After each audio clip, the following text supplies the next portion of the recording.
अब हम उस समय जिसकी हमें बहुत देर से प्रतीक्षा थी वहाँ पहुँच चुके हैं और वे इन शब्दों के साथ परम सम्माननीय हरिओम जी शर्मा साहब को अपने उद्बोधन के लिए आमंत्रित करूँ। उसके पहले आपसे निवेदन है कि जब उद्बोधन चले कोई भी व्यक्ति अपने स्थान से खड़ा ना हो और मोबाइल सभी लोग साइलेंट मोड पर कर ले, हमारे वक्ताओं को व्यवधान न हो इसका हम ध्यान रखें, विनम्रता से निवेदन है। मैं भाई साहब को इन शब्दों के साथ आमंत्रित कर रहा हूँ कि अपने आशीर्वाद के कुछ शब्दों के मोती हमारी भी झोली में डाल दीजिए। शर्मा साहब, क्या पता आपका मुखारबिंद खुले और हमारी किस्मत संवर जाए। इन्हीं शब्दों के साथ मैं परम सम्माननीय हरिओम जी शर्मा साहब को आमंत्रित करता हूँ कि अपने गरिमामय उद्बोधन से हमें अभिषेचित करें। जय श्री राम।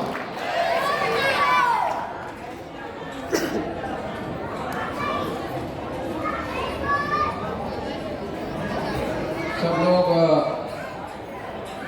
थोड़ा सा शांत हो जाइए। कार्यक्रम में विलंब हुआ है, बहुत देर से प्रारंभ हुआ, बहुत देर से आप लोग इंतजार कर रहे होंगे, लेकिन फिर भी आप लोग थोड़ा सा धैर्य बना करके रखेंगे तो ज़्यादा मुझे लगता है इस कार्यक्रम की सार्थकता हो पाएगी। बोलिए श्री राम जन्मभूमि की, कृष्ण जन्मभूमि की, काशी विश्वनाथ की, गौ माता की, गंगा माता की, भारत माता की, नर्मदा मैया की।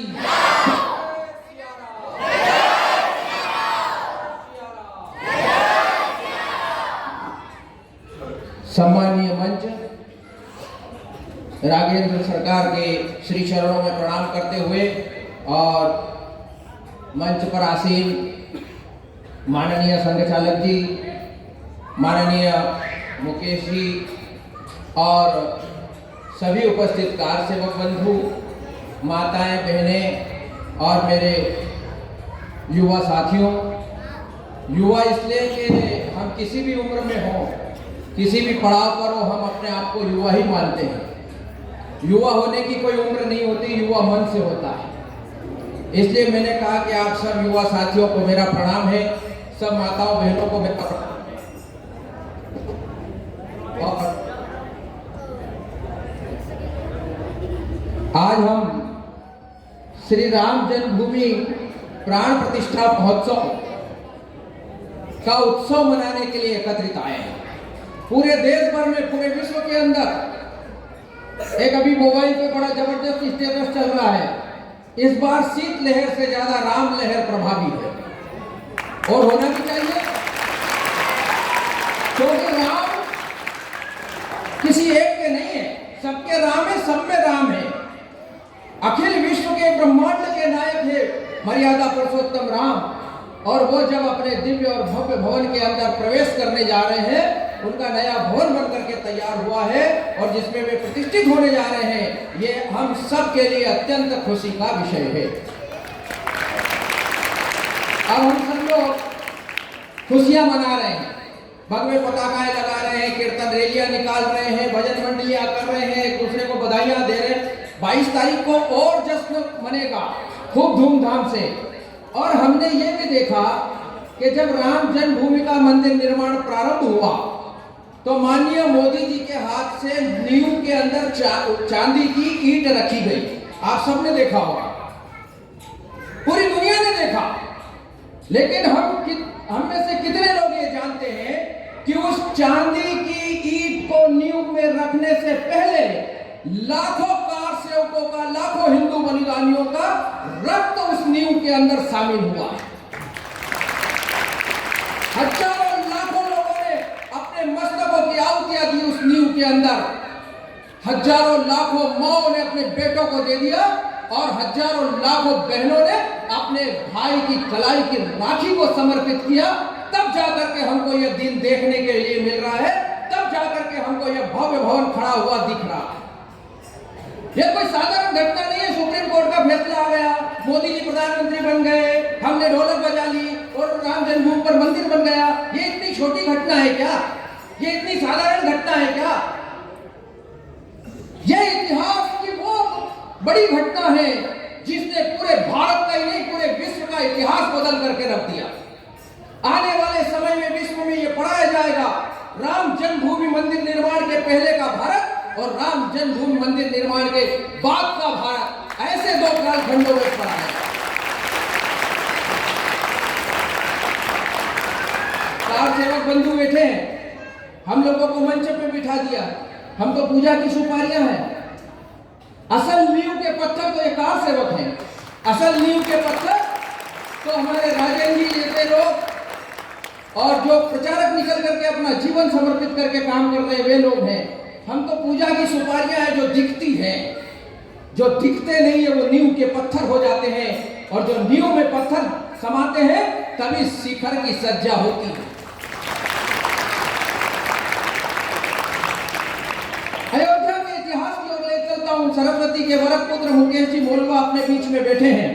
मैं न तो इतिहास का विद्यार्थी हूं, न हिंदी साहित्य का विद्यार्थी हूं, लेकिन मैं इतिहास में भाव से जो कुछ बता सकता हूं वो बताने का प्रयास करूंगा।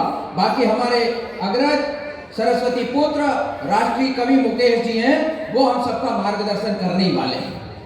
अयोध्या जहां कभी युद्ध न हो, अवध जहां कभी किसी का वध न हो, वहां हमने 500 वर्षों तक 76 युद्ध लड़े, 4 लाख लोगों का बलिदान हुआ, तब जाकर के जन्मभूमि हमको प्राप्त हुई।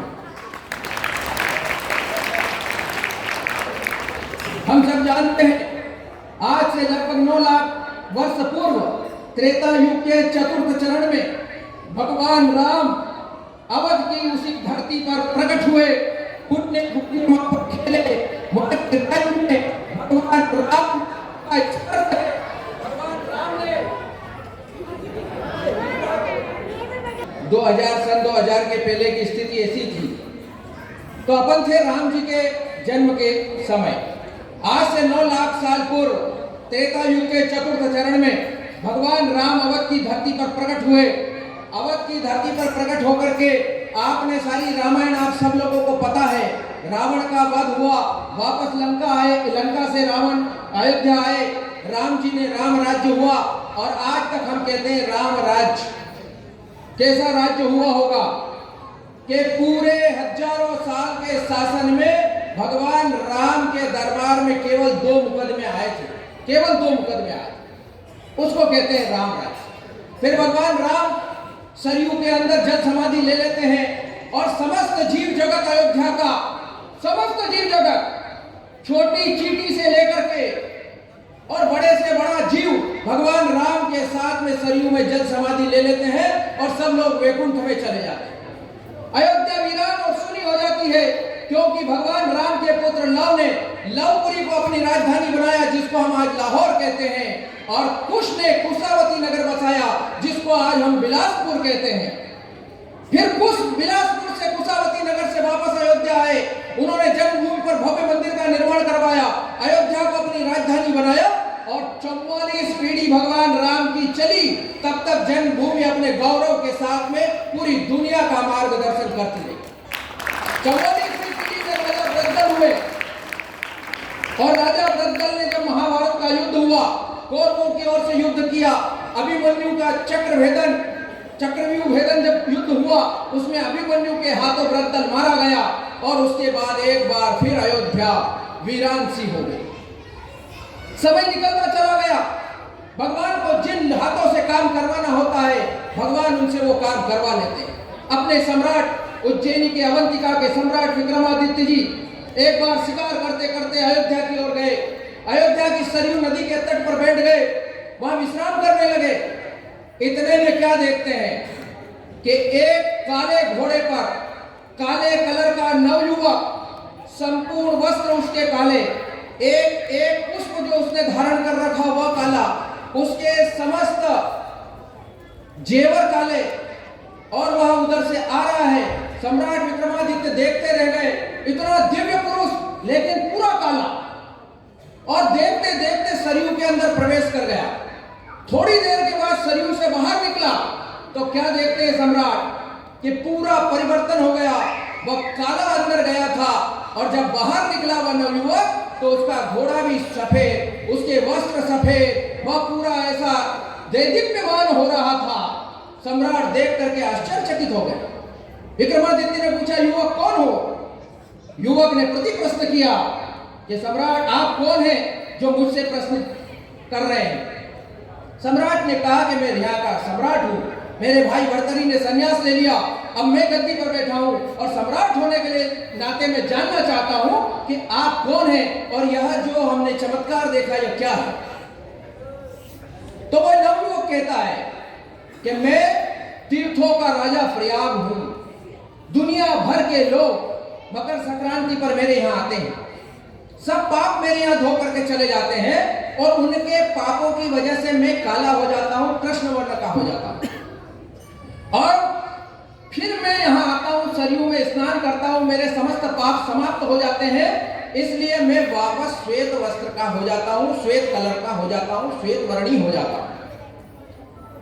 तो सम्राट ने पूछा, अच्छी बात है, दुनिया तुम में पाप धो के जाए, तुम आके सरयू में धो जाओ।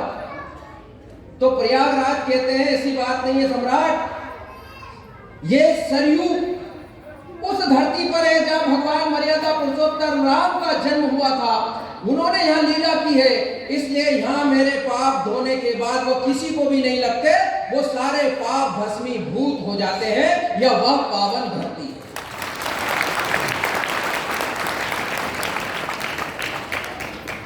फिर प्रयागराज ने कहा कि सम्राट जब आप अयोध्या आ गए हैं, राम जन्मभूमि को खोजिए, राम जन्मभूमि पर भव्य मंदिर का निर्माण कीजिए, आपको अनेक अनेक अश्वमेध यज्ञों का फल प्राप्त होने वाला है।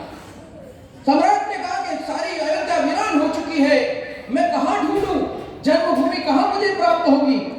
प्रयागराज ने कहा जहां आप बैठे हैं, यहां से आप आधे योजन पर चलेंगे तो मणि पर्वत आएगा, वहां से आप दक्षिण में चलेंगे तो गवाक्ष कुंड आएगा, वहां से आप पश्चिम तट पर चलेंगे तो राम नामी वृक्ष आएगा और वह राम नामी वृक्ष स्वयं ब्रह्मा जी ने लगाया है, जिसके प्रत्येक पत्ते पर राम का नाम अंकित होता है।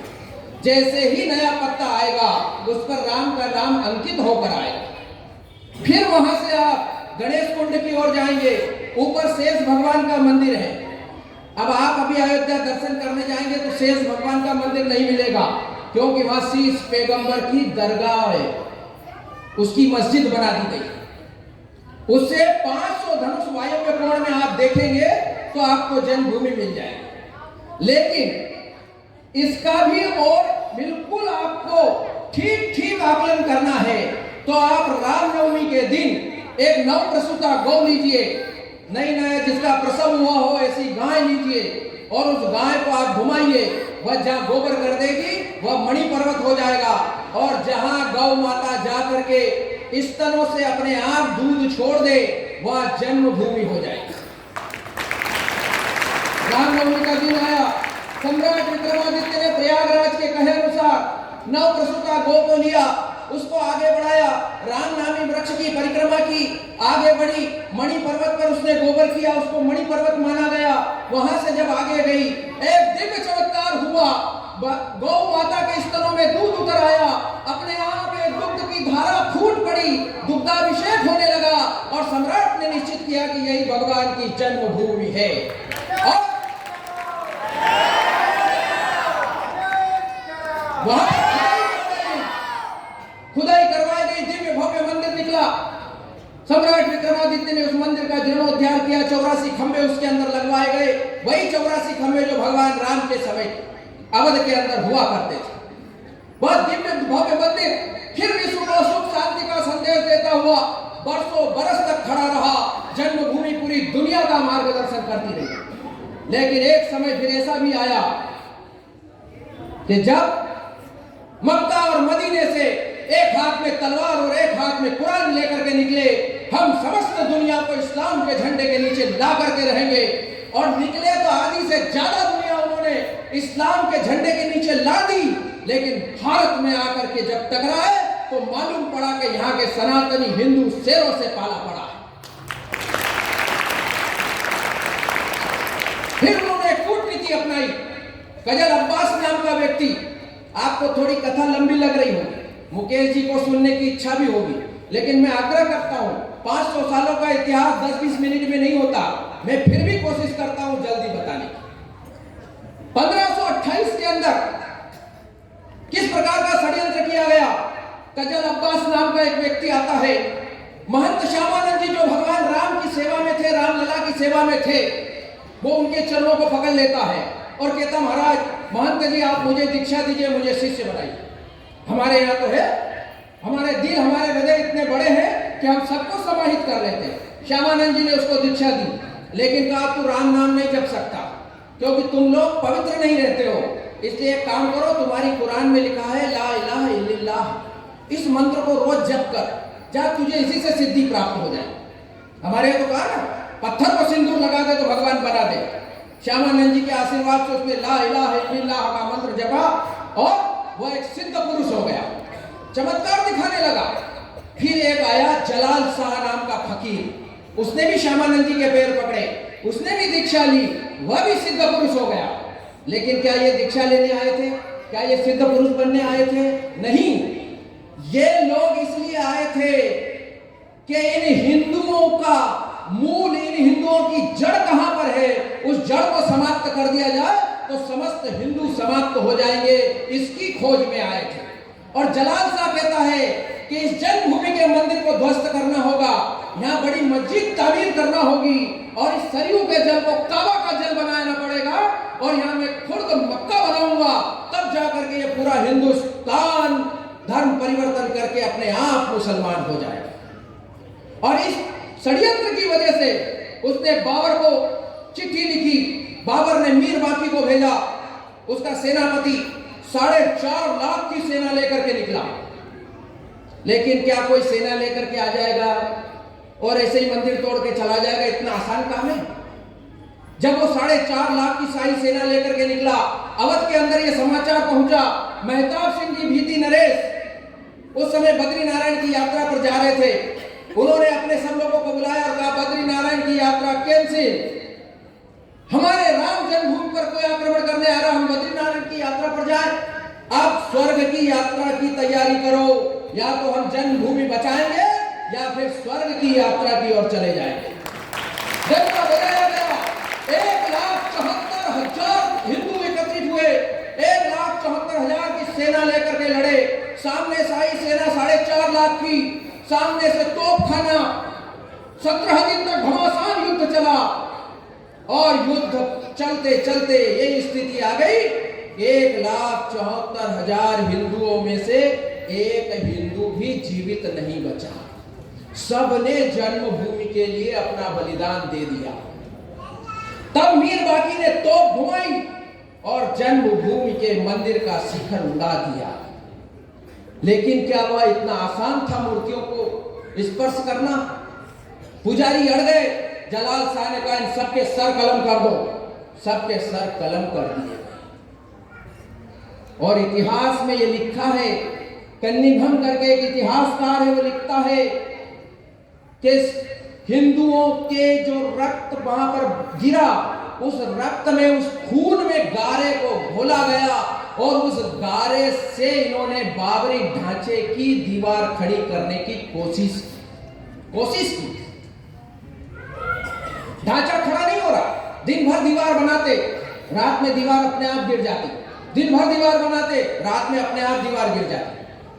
तार की कटीले तार लगाए गए, पहरे बिठाए गए, लेकिन अचानक से दीवार गिर जाती। परेशान हो गए। और आप लोगों की जानकारी के लिए मैं बता दूं, आज जो भव्य और दिव्य राम मंदिर हम देखने जा रहे हैं, इसमें लाखों शहीदों का तो रक्त शामिल है ही, लेकिन हनुमान जी की कृपा नहीं होती तो आज यह मंदिर नहीं बन सकता था। और कैसे? बाबर को बुलाया, बाबर ने अपने संत महात्माओं को बुलाया, कहा क्यों ये ढांचा खड़ा क्यों नहीं हो रहा? महात्माओं ने कहा तुम्हारा ढांचा आज तो ठीक है, सालों साल मेहनत करते रहोगे तो ये ढांचा खड़ा नहीं हो सकता। हमारे हनुमान जी रोज इसकी दीवार गिरा देंगे, रोज गिरा देंगे। फिर ये तय हुआ कि अब यहाँ मस्जिद नहीं बनाई जाएगी, लेकिन चूंकि मंदिर भी नहीं रहने दूंगा, ये बाबर का कूटनीति थी, इसलिए उसमें मीनारें नहीं बनाई गई, इसलिए उसमें वजू खाना नहीं बनाया गया, इसलिए उसके प्रमुख गर्भगृह के दरवाजे में चंदन की लकड़ी लगाई गई। आप जानकार हो तो जानते होंगे, किसी भी मस्जिद में लकड़ी नहीं लगाई जाती है। लकड़ी लगने के बाद वो मस्जिद नहीं रहती है। फिर फारसी में लिखवाया गया सीता पाक रसोई, जिन्हें हम सीता रसोई के नाम से जानते हैं। ये हनुमान जी की कृपा थी। इतने प्रकार के प्रमाण, इतने प्रकार के सबूत बाबर को वहां छोड़ना पड़े, ये बताने के लिए कि ये मस्जिद नहीं है, ये जन्मभूमि का मंदिर है।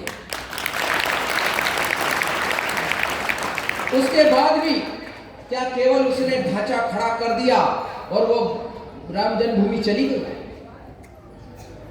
15-17 दिन भी नहीं बीते होंगे, देवी दीन पांडे नाम के एक व्यक्ति, उन्होंने कहा कि भगवान राम ने अश्वमेध यज्ञ किया था, और जब अश्वमेध यज्ञ किया था हमको जमीनें दी थी, हमारे गांव बसाए थे, तो क्या जन्मभूमि पर कोई अतिक्रमण करने के लिए आएगा तो हम हाथ पर हाथ रखकर बैठे रहेंगे? उसने डंका बजाया, सूर्यवंशी क्षत्रियों को एकत्रित किया, 90,000 की सेना एकत्रित हुई और वह 90,000 की सेना लड़ी। 5 दिन तक साई सेना से उसने मुकाबला किया। 5वें दिन एक ईंट, लखोरी ईंट उड़ करके आती है, देवी दीन पांडे की खोपड़ी खोल देती है, वो गमछा बांधते हैं और उसके बाद भी लड़ते रहते हैं। 90,000 हिंदुओं का शहादत हो गई, 90,000 हिंदू उस दिन बलिदान हो गए। और उस दिन एक संकल्प लिया, और वो संकल्प मैं आपको याद इसलिए दिला रहा हूं कि जब तक कार्यक्रम चले आप बैठना। वो 500 साल तक उन्होंने संकल्प को निभाया। सूर्यवंशी क्षत्रियों ने संकल्प लिया और उन्होंने कहा कि हम जब तक भगवान राम का यह मंदिर प्राप्त नहीं कर लेते, मुक्ति नहीं हो जाती, जब तक ये अपने दिव्य और भव्य भवन में भगवान राम नहीं आ जाते, उन्होंने कहा जन्मभूमि उद्धार होए, जा दिन बरी भाग, छाता पनई नहीं और न बांध ही पाप। 500 सालों तक उन्होंने इसको निभाया। क्या कहा? जब तक राम मंदिर नहीं बन जाएगा, जूते नहीं पहनेंगे, पगड़ी नहीं बांधेंगे, छाता नहीं लगाएंगे। और भाइयों बहनों, 22 तारीख को प्राण प्रतिष्ठा होने के बाद पीढ़ी दर पीढ़ी चलने वाला संकल्प पूर्ण हुआ और अब वो 22 तारीख को जूता पहनेंगे। कैसे कैसे संकल्प रहे। फिर हंसवर के राजा महाराणा रणविजय सिंह जी ने युद्ध किया। रानी आपको जान करके आश्चर्य होगा, माताएं बहनें बैठी है, मातृशक्ति कहते हैं हम इनको। राम जन्मभूमि के मुक्ति यज्ञ में माताओं का, बहनों का भी बड़ा जबरदस्त योगदान रहा। हंसवर के महाराणा रणविजय सिंह जी वीर गति को प्राप्त हो गए और उसके तत्काल बाद उनकी पत्नी रानी जयराज कुमारी ने बागडोर संभाली। 3000 महिलाओं की फौज तैयार की और गुरिल्ला युद्ध किया। 10 बार उसने आक्रमण किया जन्मभूमि की मुक्ति के लिए। महेश्वरानंद जी जैसे सन्यासी 24,000 सन्यासियों को लेकर के महारानी का सहयोग किया। क्या साधु, क्या सन्यासी, क्या महिलाएं, क्या पुरुष, क्या गरीब, क्या अमीर, क्या राजा, क्या रंग, सब लड़े जन्मभूमि के लिए। और एक बात बता दूं मैं आपको, लोग कहते हैं राम को राजनीति का विषय बना दिया, लोकसभा के चुनाव आ रहे हैं इसलिए प्राण प्रतिष्ठा कर रहे हैं। मूर्खों, 1528 में 1,74,000 हिंदू शहीद हुए। कोई लोकसभा का टिकट मांगने के लिए नहीं लड़े थे। देवी दीन पांडे के नेतृत्व में 90,000 लोगों ने शहादत दी। लोकसभा का टिकट मांगने के लिए उन्होंने अपनी शहादत नहीं दी थी। रानी जयराज कुमारी 3000 महिलाओं को लेकर के लड़ी, उसको कोई लोकसभा का चुनाव नहीं लड़ना था। ये राजनीति का विषय नहीं है, ये हमारी आस्था का प्रश्न है, ये हमारे हृदय का प्रश्न है। और जिनको लगता है कि राजनीति का विषय है, उनसे मैं आह्वान करना चाहता हूं, राम जन्मभूमि मुक्त हो गई, भव्य दिव्य भवन का निर्माण हो गया। अगर आपको लगता है कि इसमें भारतीय जनता पार्टी के लोग राजनीति कर रहे हैं, तो एक अवसर मैं इन लोगों को भी प्रदान करता हूं जो ऐसा आरोप लगाते हैं कृष्ण जन्मभूमि बाकी है। आप लोग आगे बढ़ो, उसका नेतृत्व करो आंदोलन का, हर हिंदू आपके साथ।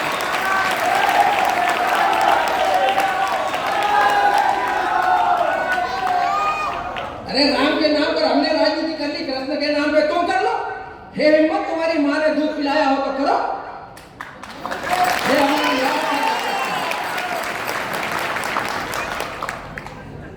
ऐसा युद्ध करते करते एक समय वह भी आया जब औरंगजेब नाम का बर्बर और दुर्दांत व्यक्ति ने भारत के ऊपर अपना कब्जा जमाया।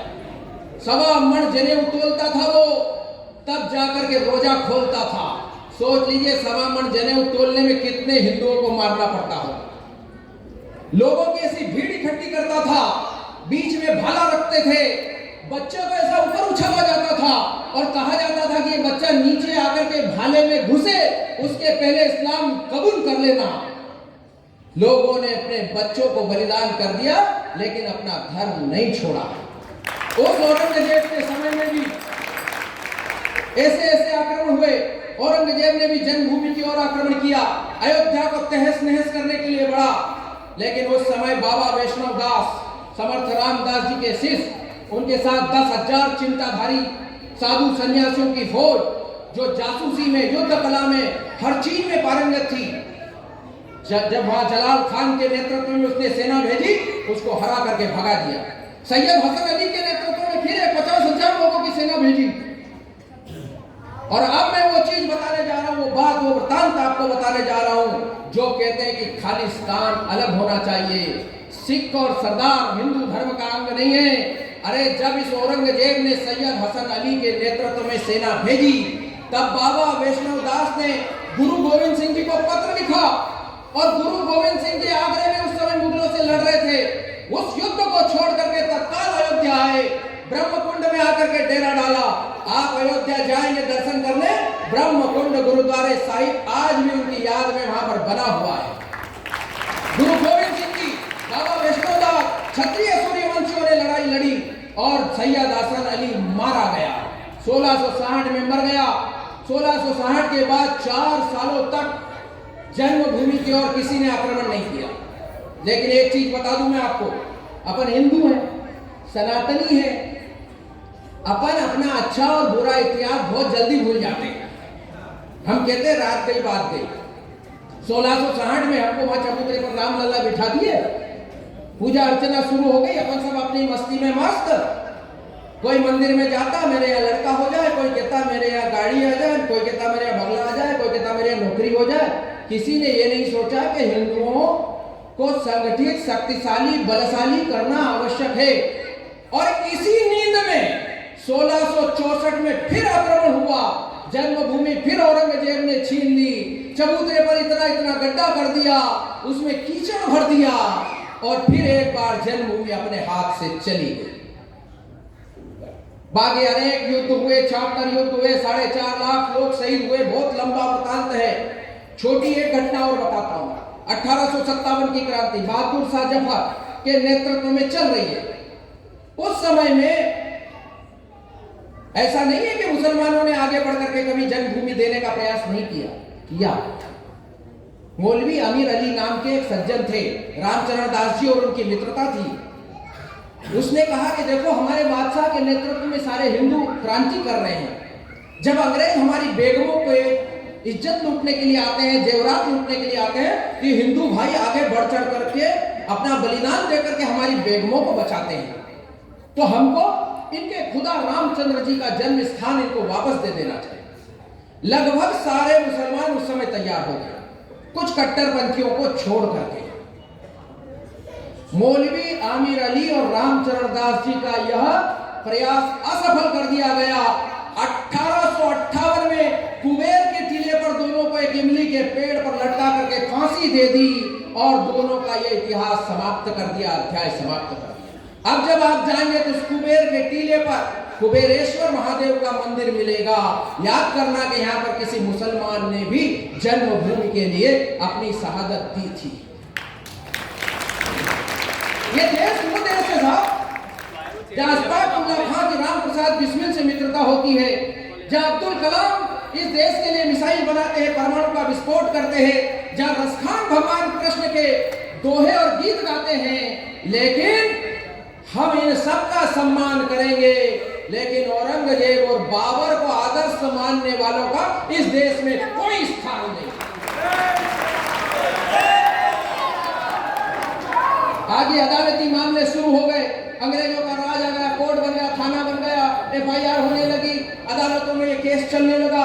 और फिर एक दिन वह भी आया जब हमारा देश स्वतंत्र हुआ 47 में, और 22-23 दिसंबर की रात 1949 का साल, भगवान ने स्वयं, क्या मेरे भक्त कब तक परेशान हो, अब मुझे भी कुछ करना चाहिए। और 22-23 दिसंबर की मध्य रात्रि को 12 बजे रात में फिर दूसरा एक मुसलमान पात्र आएगा यहाँ पर, अब्दुल बरकत अली। संगीन पहरा लगा हुआ उस ढांचे पर, अब्दुल बरकत अली वहां पर पहरा दे रहा है। और क्या देखता है, एक दिव्य भव्य प्रकाश हुआ गर्भगृह के अंदर। 5 साल का एक युवक हाथ में छोटा सा धनुष लिए, माथे पर मुकुट, कमर में करधनी बांधे हुए, ठुमक चलत करते हुए, और देखता है अब्दुल बरकत अली। और थोड़ी देर के बाद वह बालक सिंहासन पर जाकर के बैठ जाता है। और जब वह प्रकाश हटता है तो अब्दुल बरकत अली क्या देखता है कि राम लला विराजमान है, सैकड़ों हिंदू वहां पर पूजा अर्चना कर रहे हैं। और उस दिन प्रकट हो गए।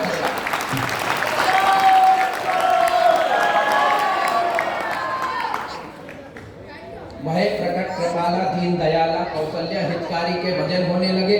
अब्दुल बरकत अली दौड़ा दौड़ा के नायर के पास गया, जो उस समय का जिलाधीश था। उसको बताया कि मैंने ऐसा ऐसा चमत्कार देखा है और भगवान प्रकट हो गए हैं, भगवान की पूजा अर्चना शुरू हो गई। लेकिन ये भी ज्यादा दिन नहीं चली, क्योंकि नेहरू जी को बड़ी दिक्कत हो रही थी। नेहरू जी ने गोविंद वल्लभ पंत को पत्र लिखा और अनेक प्रकार के किस्से हुए। अभी उत्सव का माहौल है, इसलिए ऐसी घटनाओं में जाने का अपने को समय भी नहीं, उनके कर्म उनके साथ। लेकिन समय बीतता चला गया। फिर 1925 में राष्ट्रीय स्वयंसेवक संघ की, जो डॉक्टर हेडगेवार जी ने स्थापना की थी और कहा था हिंदू समाज का संगठन करूंगा, वह 25 से चलते चलते एक वट वृक्ष बन गया। उस वट वृक्ष से एक शाखा निकली जिसका नाम हुआ विश्व हिंदू परिषद। और इस विश्व हिंदू परिषद ने 1982 के अंदर एक धर्म संसद की और एक जोरदार तरीके से पूरे देश भर के धर्माचार्य एकत्रित होकर के सबने कहा सौगंध राम की खाते हैं, मंदिर वही बना है। 84 में राम जानकी रथ यात्रा प्रारंभ हुई। इतने में इंदिरा गांधी की हत्या हो गई, यात्रा स्थगित करना पड़ी। उसके बाद फिर रामशिला पूजन हुए, 25,000 यात्राएं निकली, 6 करोड़ लोग जुड़े, 40 देशों से शिलाएं आई। भगवान राम की जन्मभूमि पर शिलान्यास भी हो गया। कामेश्वर चौपाल जी नाम के व्यक्ति ने पहले पत्थर वहां पर रखा और उसके बाद फिर वो दौर आया कि फिर ताले लगा दिए। फिर आया इस दुनिया का, इस विश्व के इतिहास का सबसे कलंकित करने वाला दिन। विश्व हिंदू परिषद ने आड़वाणी की रथ यात्रा लेकर के निकले सोमनाथ से अयोध्या के लिए। रोज 300 किलोमीटर उनकी यात्रा चलती, 6 सभाएं करते। उनको बिहार में गिरफ्तार कर लिया गया। उनके साथ 1.5 लाख लोगों को गिरफ्तार करके अंदर डाल दिया। 30 अक्टूबर की प्रस्तावित कार सेवा थी और वह कार सेवा हुई। उस समय में मुल्ला मुलायम उत्तर प्रदेश का मुख्यमंत्री था। ये स्वतंत्र भारत की घटना मैं बता रहा हूं आपको। इतनी देर तक हम उस काल में थे 47 के पहले। अब पहला ऐसा दर्दनाक दिन आप लोगों के सामने है। 30 अक्टूबर को प्रस्तावित कार सेवा, देश दुनिया भर से, भारत भर से लोग गांव गांव से कार सेवा में निकले। सारी ट्रेनें रद्द कर दी गई, बसें बंद कर दी गई, सरयू के प्रत्येक पुल के ऊपर दीवार खड़ी कर दी गई। भारत और पाकिस्तान की बॉर्डर पर जितनी सिक्योरिटी नहीं होती है, जितनी सुरक्षा नहीं होती, उतनी सुरक्षा लगा दी गई अयोध्या के अंदर। और मुल्ला मुलायम ने घोषणा की, अयोध्या में परिंदा पर नहीं मार सकता। लेकिन 30 अक्टूबर के दिन क्या हनुमानगढ़ी, क्या मणि छावनी और क्या विजय राघव भवन, जहां से कार सेवक निकलना प्रारंभ हुए तो देखते देखते अयोध्या की गलियां कार सेवकों से भर गई। 200-200 किलोमीटर लोग पैदल गए। केवल देख लेते थे कि ये कुछ परदेसी दिख रहा, अंदर करो, ऐसे ही हुआ था कार सेवा। 200-200 किलोमीटर। राम कोठारी, शरद कोठारी, आपने नाम खूब सुना होगा। दोनों भाई बंगाल के कोलकाता के रहने वाले थे। उनकी एक बहन पूर्णिमा, उसका विवाह होने वाला था और उनके घर में ये होड़ लगी कि मैं कार सेवा में जाऊंगा, तो छोटा भाई कहता मैं भी जाऊंगा। राम जाएगा तो लक्ष्मण भी जाएगा, दोनों के बीच। और फिर दोनों जाने के लिए तैयार। बहन से कहा, बहन के माथे पर हाथ रखा, बहन से कहा, बहन हम आते हैं रामलला का काम करके, उसके बाद में आपका विवाह धूमधाम से करेंगे। एक 20 साल का, 30 साल का नौजवान वहां से चले प्रयाग के आगे कोई साधन नहीं है, टैक्सी लेकर के पहुंचे बनारस तक। बनारस से 200 किलोमीटर खेत खलिहानों से होकर के निकले और पहुंच गए। ये केवल 2 राम कोठारी, शरद कोठारी नहीं, लाखों लोग पहुंचे। 30 अक्टूबर की कार सेवा प्रतीकात्मक रूप से हुई। फिर 2 नवंबर की जो कार सेवा थी, सब लोग राम धुन गा रहे थे। राम धुन गाते गाते आगे बढ़ रहे थे, परिक्रमा पथ पर थे, निहत्ते थे। लेकिन मुलायम सिंह के गुंडों ने, पुलिस नहीं, मुलायम सिंह के वर्दी वालों गुंडों ने अंधाधुंध गोलियां चलाई। एक ओम भारती जी करके उस समय की कार्यकर्ता, उस समय एक स्कूल को संचालित करने वाली प्रधान अध्यापिका बताती है कि मेरे विजय राघव भवन के अंदर कार सेवक रुके हुए थे, 15 दिन से यही भोजन पानी कर रहे थे। लेकिन क्या देखती है वो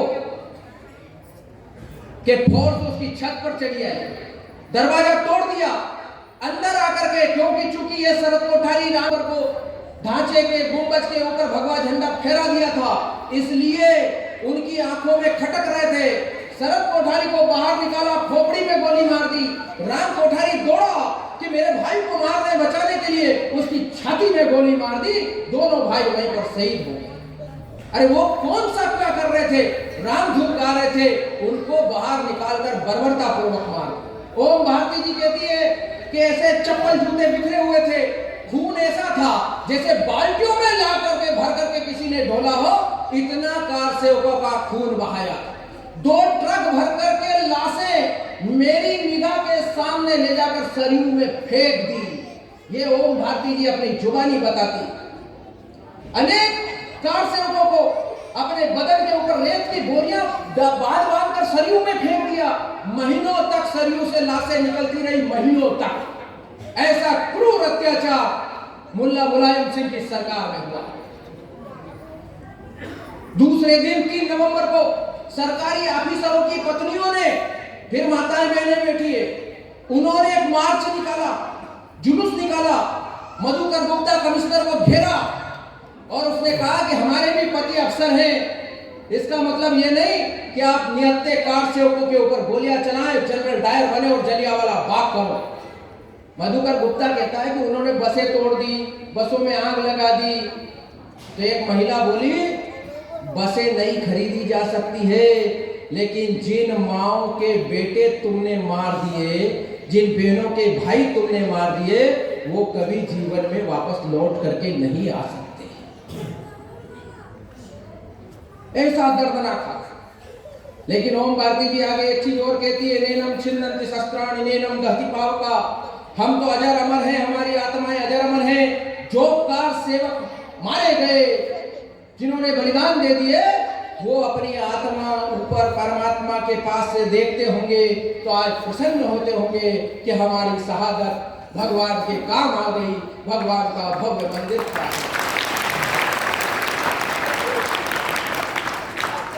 ओम भारती जी का 3, 3.5, 4 साल का बच्चा था।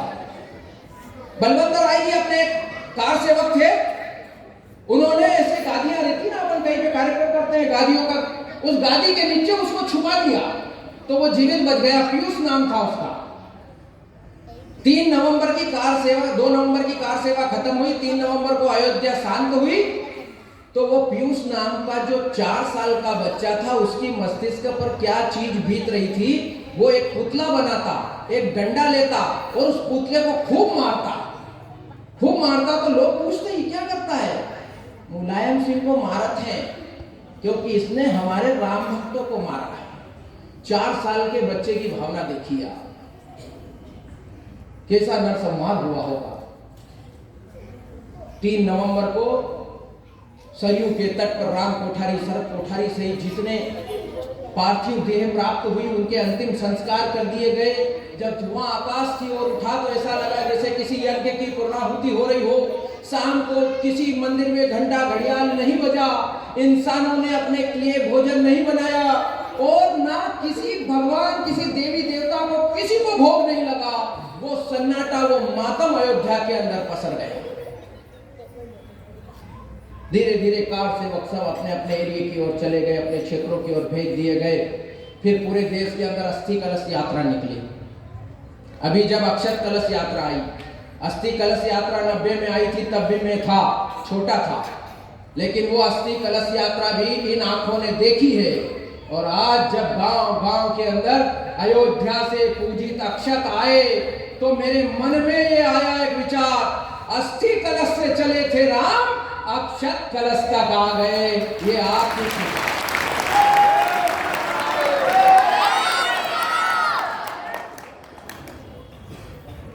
अस्थि कलश से निकले अक्षत कलश तक आ गए। आज दिव्य भव्य ब्रह्म का मंदिर निर्माण होते थे। फिर बाणों की कार सेवा भी हुई। 1992 में 8 लाख लोग अयोध्या पहुंच गए। कल्याण सिंह जी मुख्यमंत्री थे भारतीय जनता पार्टी के। मंच राजनीतिक नहीं है, लेकिन जो था वो बोलना पड़ेगा। कल्याण सिंह जी उस समय मुख्यमंत्री थे। बाणों की कार सेवा हुई। 8 लाख लोग अयोध्या पहुंच गए। 4 लाख से ज्यादा लोग ट्रेनों में थे। 4 लाख से ज्यादा लोग बस स्टैंडों पे थे। 20 लाख हिंदू अपने घरों से बाहर राम लला के लिए था। लेकिन आप सब बैठे हैं भाइयों, एक न्यूज, एक समाचार देसी विदेशी चैनल का बता दो कि 20 लाख हिंदू अपने घरों से बाहर रोड पर थे, लेकिन किसी की चेन नहीं कटी, किसी के साथ कोई छेड़खानी की घटना नहीं हुई, ना किसी प्रकार की कोई दुर्घटना हुई। क्यों? क्योंकि 20 लाख कार्यकर्ता, 20 लाख कार सेवक राम का काम करने चले थे।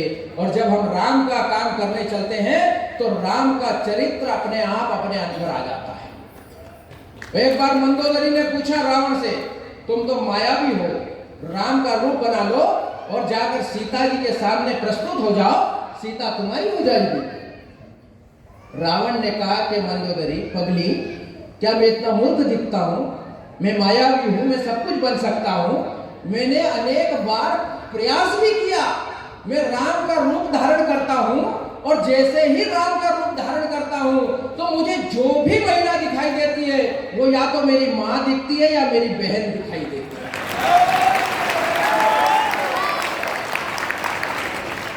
तो राम का चरित्र वह चरित्र है।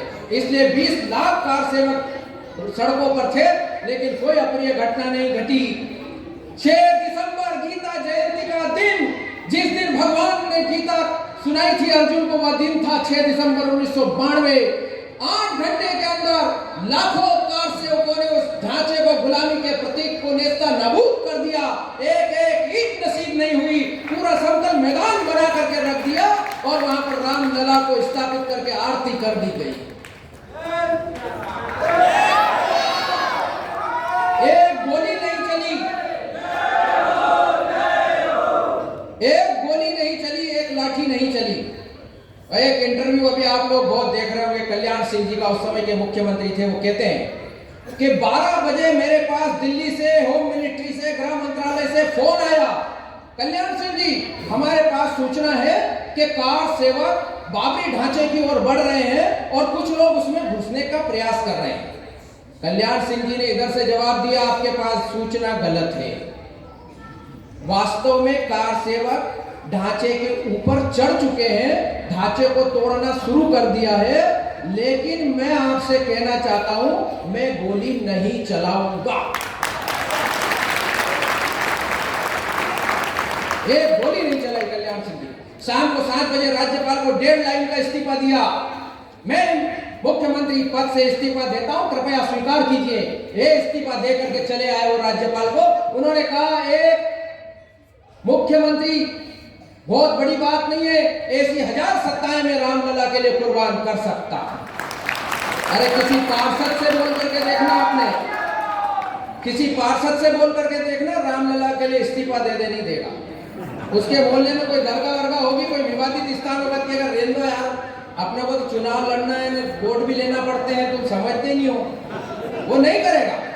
लेकिन कल्याण सिंह जी ने इस्तीफा दे दिया, अपनी सरकार कुर्बान कर दी। मध्य प्रदेश की सरकार चली गई, गुजरात की चली गई, राजस्थान की, 4 प्रदेशों की सरकार कुर्बान कर दी। आज अगर वो रामलला का शिलान्यास करके मूर्ति स्थापना कर रहे हैं तो क्या गलत कर रहे हैं? नहीं। उन्होंने अपना दिया है भाई, तुम तो जाकर के प्रणाम तक नहीं करते हो। रामलला के हनुमानगढ़ी तक जाते हो, रामलला के दर्शन करने नहीं गए कभी। हिंदुओं को मूर्ख समझ रखा है तुमने। जिन्होंने किया है वो उनका फल उनको प्राप्त होगा। अभी मुझे एक इंटरव्यू में एक ने पूछा था कि बोले यार न्योता होता किसी को भेजा तो वो नहीं जा रहे हैं और अपना तो खूब मन हो रहा 22 को जाए। तो मैंने कहा भूत पिशाच निकट नहीं आवे, महावीर जब नाम सुनावे। ये पंक्ति सुनी है? अरे वहां तो साक्षात हनुमानगढ़ी में हनुमान जी बैठे। ये भूत पिशाचों का वहां काम ही नहीं है, ये जा ही नहीं सकते, ये सोच के भी नहीं जा सकते। आगे कोर्ट का, हाई कोर्ट का फैसला आया, सुप्रीम कोर्ट का फैसला आया, आज भव्य मंदिर का निर्माण हो रहा है। और ऐसा नहीं है भाइयों कि अपन ने केवल युद्ध करके ही प्राप्त करना चाहा। आपकी जानकारी के लिए बता दूं, निवृत्तमान शंकराचार्य, बाकी शंकराचार्य से बात नहीं करूंगा मैं, लेकिन निवृत्तमान शंकराचार्य सत्यमित्रानंद जी महाराज का नाम आपने सुना होगा। जब रमजान के महीने में नमाज होती है तो नमाज के बाद जब बाहर निकलते तो खैरात बांटते। कभी आपका अवसर आया हो जाने का, पास से निकलने का, तो पता लगेगा। खैरात बांटते, चॉकलेट बांटेंगे, कुछ बांटेंगे, कुछ बांटेंगे। और ऐसा कहते हैं कि सच्चा ईमान से जो मुसलमान होता है वो रमजान में नमाज के बाद अगर उसका सर भी मांग लो तो दे देता है। अब ऐसा सोच करके सत्यमित्रानंद जी ने कहा कि चलो, उन्होंने एक मस्जिद के सामने अयोध्या में अपना गमछा फैला दिया और जब वो नमाज पढ़ करके बाहर आए तो गमछा फैला करके कहा मेरे रामलला की जन्मभूमि दे दो रे। जवाब क्या मिला? कोई खाने का सेव फल नहीं है जो तुमको दे देंगे। हमने इस स्तर तक भी हमारे संतों ने हाथ जोड़ करके और जन्मभूमि को प्राप्त करने का प्रयास किया। और विश्वास कैसा था? बस अंतिम 2-3 मिनट के बाद अपनी पिक्चर खत्म। विश्वास कैसा? 1990 में दूर दूर तक अंधकार था, कोई कह नहीं सकता था कि रामलला का मंदिर बन जाएगा। लेकिन 1990 से विश्व हिंदू परिषद ने राम जन्मभूमि न्यास की कार्यशाला में पत्थरों से, अपने छेनी और हथौड़ी से पत्थर तराशना शुरू कर दिए थे। कब? 90 से लेकर के। उनके मन में कितना विश्वास था कि आज पत्थर तराशो रे, एक दिन तो मंदिर जरूर बनेगा। अभी मैं एक दिन देख रहा था झारखंड की कौन सा गांव मेरे ध्यान से उतर रहा है, सरस्वती देवी 31 साल से मौन है। उसने कहा मैं 31 सालों से मौन हूं, जब रामलला का मंदिर बन जाएगा तभी मैं अपना मौन खोलूंगी। वो भी कौन? महिलाएं 5 मिनट से ज्यादा चुप नहीं रह सकती। 31 साल से मौन है। और जिस ओम भारती जी की मैं बात कर रहा था, वो ओम भारती जी का भाई परम पूजनीय सत्येंद्र दास जी रामलला के मुख्य पुजारी हैं। लेकिन 90 की कार सेवा के बाद ओम भारती जी हाथ जोड़ाई रामलला को, बोले तुम अपना मकान नहीं बना सकते, अपनी रक्षा नहीं कर सकते, दूसरों का क्या भला करोगे? जिस दिन तुम मंदिर बना लोगे उसी दिन मैं दर्शन करने के लिए आऊंगी। ये भक्त का भाव है। और आप तो 22 जनवरी को रामलला के दर्शन करने के लिए जाएंगे। यूं रामलला अपनी गली में वो रहते हैं, 31 साल हो गए वो दर्शन करने के लिए नहीं गए। इसको कहते हैं विश्वास। प्रतापगढ़ के एक आपने वो नाम सुना होगा, सियाराम जी गुप्ता, उन्होंने 1 करोड़ रुपया दान दिया। यह महत्वपूर्ण नहीं है कितना दिया, लेकिन कब दिया? सुप्रीम कोर्ट का फैसला नहीं आया था, उसके 1 साल पहले अपनी सारी जमीन बेच दी तो 85 लाख रुपए इकट्ठे हुए। उन्होंने कहा यार कम पड़ रहे हैं, तो उनके दामाद से, बच्चों से उधार लिए और 1 करोड़ रुपए पूरे किए और महंत नृत्य गोपाल दास जी को जाकर के चेक दे दिया। कब? सुप्रीम कोर्ट के फैसले से 1 साल पहले। तो उनको पूछा कि बोले अभी तो कोई निर्णय नहीं हुआ, कोई मंदिर का काम भी नहीं शुरू हुआ और ये आपके पैसे वैसे दे दिए, तो क्या मतलब आपका?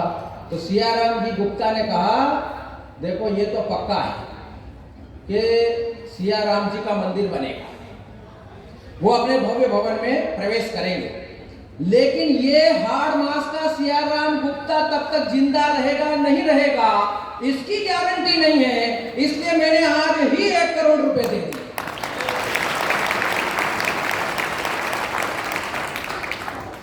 तो ऐसा विश्वास, इस विश्वास के परिणाम की परिणति है ये राम जन्मभूमि पर दिव्य और भव्य मंदिर का निर्माण होना। और कैसा हो रहा है, देखो कोई पैदल दौड़ रहा है इधर से उधर भारत भर में, भारत जोड़ने के लिए। अब उससे भारत जुड़े नहीं जुड़े मुझे नहीं पता, लेकिन मेरे राम लला ने पूरे अखंड भारत को जोड़ दिया। आप देखिए मंदिर में पत्थर कहां का लग रहा है, राजस्थान का ग्रेनाइट दक्षिण की लग रही है। गुजरात से 108 फीट की कोई अगरबत्ती बना करके भेज रहा है। हैदराबाद से 1265 किलो का लड्डू बना करके भेज रहा है। छत्तीसगढ़ या भगवान के मामा का घर है, ननिहाल है, वहां से चावल भेजे जा रहे हैं। और अपने मध्य प्रदेश से नर्मदा का कंकर ही शंकर होता है, नर्मदेश्वर महादेव भी वहां पर पहुंच गए हैं।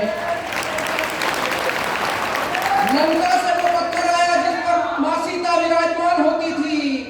नेपाल जनकपुर से जहाँ भगवान राम का ससुराल है, उन्होंने कहा वाह हमारे दामाद जी का नया मकान बना, गृह प्रवेश हो रहा है, मकान उद्यापन कहते हैं अपन, तो अपने ससुराल वाले भी तो सब लेके आते हैं। तो 1100 टोकरियों के अंदर फल फूल ड्राई फ्रूट गेने और सारे ऐसे उपहार लेकर भक्ति भावना के साथ आए कि हमारी जनक नंदनी जानकी का नया मकान बन गया, उसका गृह प्रवेश होने जा रहा है।